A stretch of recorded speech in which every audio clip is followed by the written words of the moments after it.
Las revoluciones independentistas latinoamericanas, independencia de Haití. Para 1789, las contradicciones sociales y raciales de Saint-Domingue hacían de esta colonia, que era la más rica y productiva de Francia, un lugar propicio para un estallido social de grandes magnitudes. La dirección de los rencores irreconciliables de clase era marcada por la preeminencia de los llamados grandes blancos, que eran los grandes propietarios, terratenientes, esclavistas, frente a los demás grupos sociales, como los llamados pequeños blancos, grupo compuesto por comerciantes, capataces y jornaleros. En tercer lugar, estaban los mulatos ricos, que eran hijos de hacendados blancos con sus esclavas, y finalmente, los esclavos negros. El régimen de esclavitud de Saint-Domingue era de los más intensos y crueles del continente, por lo que la vida de un esclavo recién llegado duraba entre 1 y 3 años, debido a los maltratos, castigos y las largas jornadas de trabajo forzado en las plantaciones. Según Ricardo Paté, en su obra Haití, pueblo afroantillano, el número de esclavos ascendía para 1789 a 500,000, frente a una población blanca de menos de 31,000 personas. Estas cifras tendrían mucho peso al producirse el inicio de la revuelta que devino en la independencia de Haití. La Revolución Francesa, iniciada en 1789, fue el detonante de las hostilidades en Saint-Domingue, ya que los grandes blancos vieron en el hecho una oportunidad favorable a sus intereses. Esto así, porque se sentían explotados por los impuestos que les cobraba de forma arbitraria la metrópoli y los sectores comerciales y tratantes de esclavos con los que hacían tratos desventajosos. Esta situación los llevó a albergar secretamente la posibilidad de emular a Estados Unidos y proclamar también su independencia. Los conflictos políticos de la Revolución Francesa llevaron a la decapitación del rey Luis XVI, lo que provocó que las monarquías de España e Inglaterra se aliaran para invadir Francia y tratar de devolver el trono a la familia real. Este estado de guerra, sumado al proceso revolucionario interno en Francia, provocó un estado de agitación en la colonia de Saint-Domingue.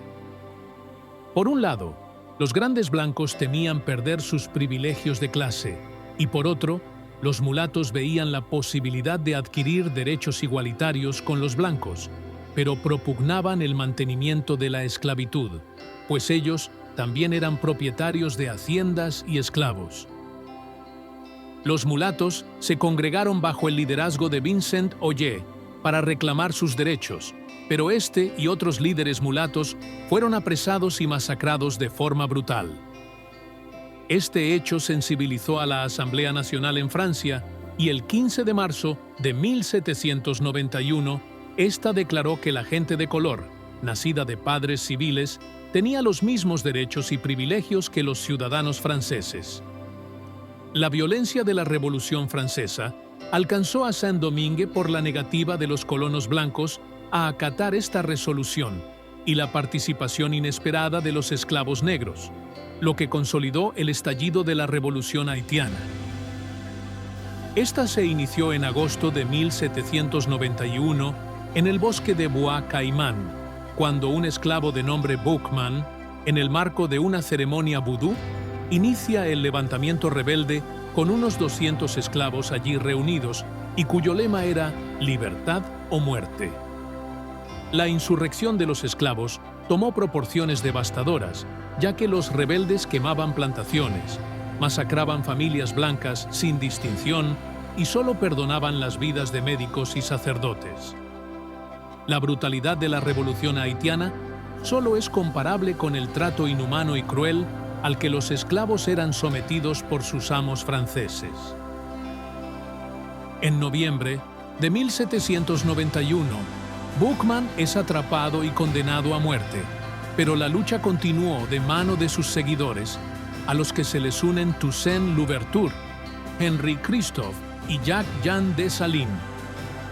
La guerra tomó carácter internacional por la intromisión de Inglaterra y España, que buscaban restablecer la monarquía francesa y restaurar el antiguo orden,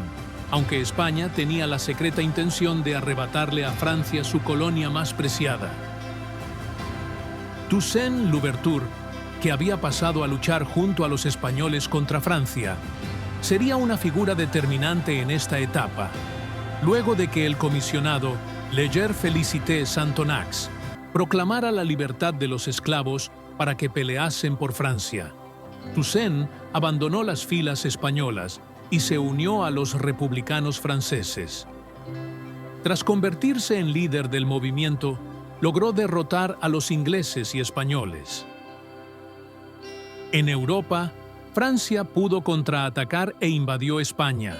lo que conllevó a la firma del Tratado de Basilea en 1795, por el que Santo Domingo pasaba a ser posesión francesa a cambio de la desocupación de los territorios españoles, los cuales se retiraron de la contienda. Toussaint procedió a dirigir la colonia en nombre de Francia y ocupa Santo Domingo en 1801 para hacer efectivo el Tratado de Basilea y, con la gran disponibilidad de tierras en el lado español, aumentar la producción de la colonia. Otro hecho inesperado provocó un nuevo giro en los acontecimientos, luego de que Napoleón Bonaparte diera un golpe de Estado al Directorio y tomara el poder, siendo una de sus primeras medidas la anulación del decreto que abolía la esclavitud en la colonia de Saint-Domingue. Napoleón envió a su cuñado, Víctor Manuel Leclerc, como gobernador de Santo Domingo para restaurar el orden en la colonia e hizo prisionero a Toussaint, enviándolo a Francia, donde murió encarcelado. El apresamiento de Toussaint no frenó la rebelión, la cual se radicalizó, llevando a las tropas napoleónicas a abandonar Saint-Domingue y replegarse hacia el lado español. Los exesclavos proclamaron la República de Haití el 1 de enero de 1804, siendo la única rebelión antiesclavista exitosa en la historia de la humanidad y convirtiéndose en la segunda república del continente americano, luego de los Estados Unidos, y la primera república independiente de América Latina. Este es un punto del que poca gente gusta hablar, ya que en aquel momento la revolución haitiana no fue bien vista por las élites criollas blancas del continente americano, que temían que en sus territorios ocurriese un levantamiento de esclavos similar. De ahí que repudiaran y condenaran dicha revolución, al igual que las potencias europeas y los Estados Unidos, que no descartaban usar el territorio del Santo Domingo español como cabeza de playa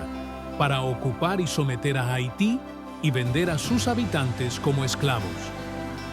Esto último se confirma con Roberto Marte, en su libro Correspondencia Consular Inglesa, sobre la anexión de Santo Domingo a España, que resalta que todavía, en fechas tan alejadas del hecho como 1861, la anexión de Santo Domingo a España fue recibida con agrado y hasta con aplauso en los estados del sur de los Estados Unidos, por la esperanza que tienen de que el gobierno de Su Majestad Católica extienda su dominio sobre toda la isla, y una vez hecho esto, reduzca a la esclavitud a los negros de Haití.